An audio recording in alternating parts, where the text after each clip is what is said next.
बिस्मिल्लाहिर्रहमानिर्रहीम।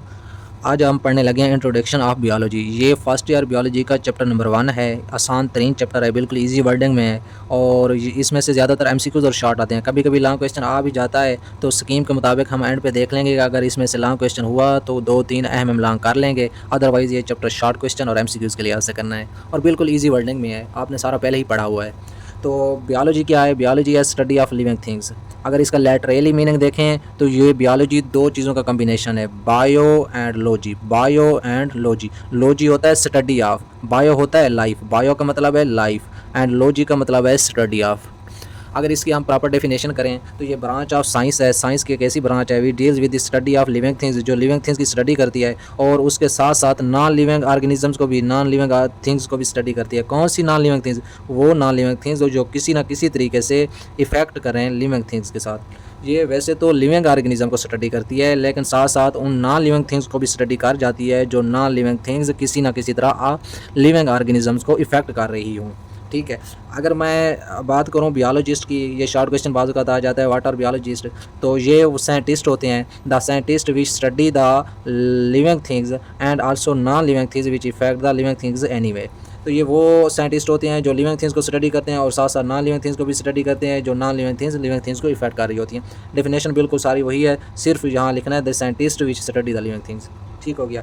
बाकी आगे वो बात करता है कैरेक्टरिस्टिक्स ऑफ लाइफ, वो कौन सी खसूसियात हैं जिनकी बना पे हम किसी भी चीज़ को ऑर्गेनिज्म तस्वर करते हैं, हम कह सकते हैं कि ये ऑर्गेनिज्म है।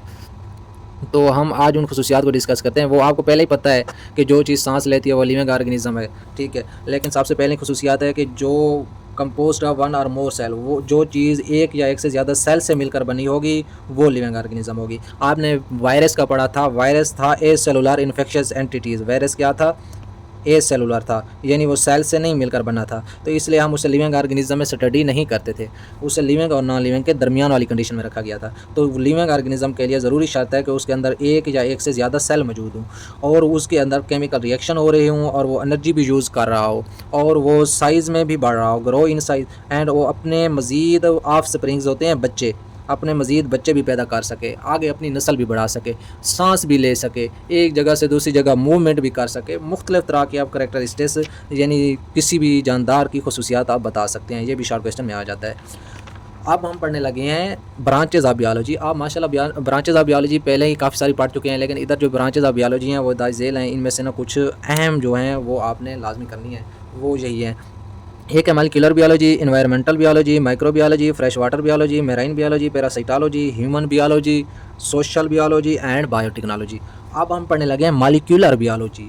तो ये वो मॉलिक्यूलर बियोलॉजी है, वो ब्रांच है जिसमें हम मॉलिक्यूलर लेवल पे रहते हुए हम सेल और सेल के अंदर पाई जाने वाले ऑर्गेनिज़ की स्टडी करते हैं। हम ऑर्गेनिज्म की स्ट्रक्चर की स्टडी कर रहे होते हैं। जब एक जानदार की स्ट्रक्चर की स्टडी करते हैं तो उसमें से हम उनके सेल को देखते हैं और सेल के साथ हम उनके अंदर, सेल के अंदर जो ऑर्गेनिज़ पाई जाती हैं, जब हम उनकी स्टडी करते हैं मॉलिक्यूलर लेवल पर रहते हुए, तो इसे मॉलिक्यूलर बियोलॉजी कहते हैं। इन्वायरमेंटल बियोलॉजी क्या है? ये सारी की सारी हैं तो लिविंग ऑर्गेनिजम्स की स्टडी, लेकिन लिविंग ऑर्गेनिजम्स किस तरह एक नॉन लिविंग थिंग के साथ कंपैरिजन करते हैं, किस तरह नॉन लिविंग थिंग्स और लिविंग थिंग्स का आपस में रिलेशन है। तो एनवायरनमेंट वैसे तो नॉन लिविंग चीज़ है, लेकिन इसमें हम स्टडी करते हैं ऑर्गेनिजम्स को कि वो इन ऑर्गेनिक या ऑर्गेनिक एनवायरनमेंट के साथ कैसे रिलेशनशिप बना के रहते हैं। ठीक है, इसमें हम वो ऑर्गेनिज़म की स्टडी करते हैं कि वो ऑर्गेनिज़म किस तरह ऑर्गेनिक या इनऑर्गेनिक एनवायरनमेंट के साथ अपने दोस्ताना ताल्लुकात बना के रहते हैं। मैक्रोबियोलॉजी में हम मैक्रो ऑर्गेनिज़म की स्टडी करते हैं जिसमें बैक्टीरिया है, वायरस है, प्रोटोजुआ है, एल्गी एंड सम फंजाई। कुछ फंजाई जो होते हैं वो बड़े होते हैं यानी मैक्रो होते हैं, लेकिन इसमें से हम कुछ फंजाई जो हैं वो माइक्रोबियोलॉजी में भी स्टडी करते हैं। Fresh water biology and marine biology, ये दोनों की दोनों पानी वाली हैं, यानी इसमें हम वो ऑर्गेनिज़म स्टडी करेंगे जो पानी में पाए जाते हैं। लेकिन आपको पता है जो ज़मीन पर पानी है दो किस्म का है, एक पानी पीने के काबिल है यानी मीठा पानी, एक पानी पीने के काबिल नहीं है, उसमें बहुत ज़्यादा नमक है, नमकीन पानी जैसे समंदर का पानी। दरिया का पानी पीने के काबिल है, मीठा है, कुछ लोग दरिया का पानी पीते हैं। ठीक है, अगरचा वो साफ़ नहीं है लेकिन वो है फ्रेश वाटर में। ठीक है, तो इसमें हम उन ऑर्गेनिजम्स की स्टडी करते हैं जो फ्रेश वाटर के अंदर पाए जाते हैं।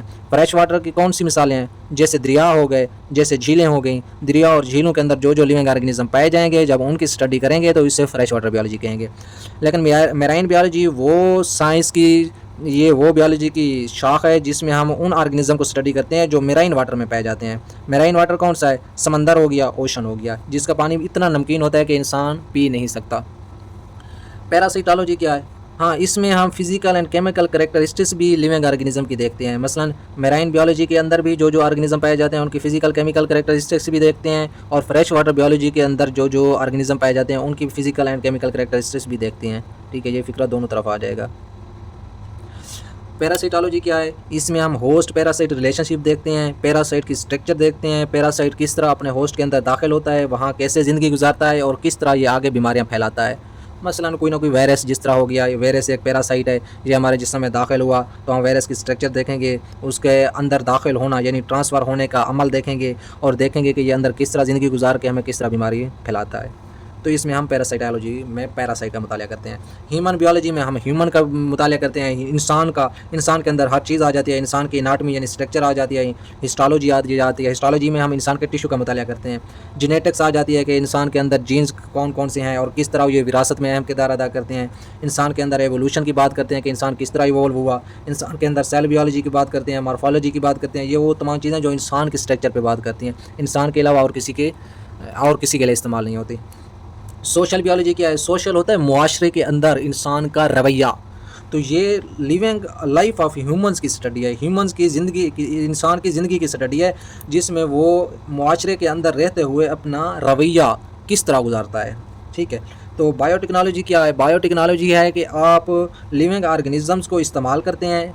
ये वो ब्रांच है जिसमें हम लिविंग ऑर्गेनिज़म को इस्तेमाल करते हैं, और उन लिविंग ऑर्गेनिज़म को इस्तेमाल करके इंसान उन इंडस्ट्रीज़ में इस्तेमाल करते हैं जिन इंडस्ट्रीज़ से इंसान की खिदमत होती है, सर्विस होती है।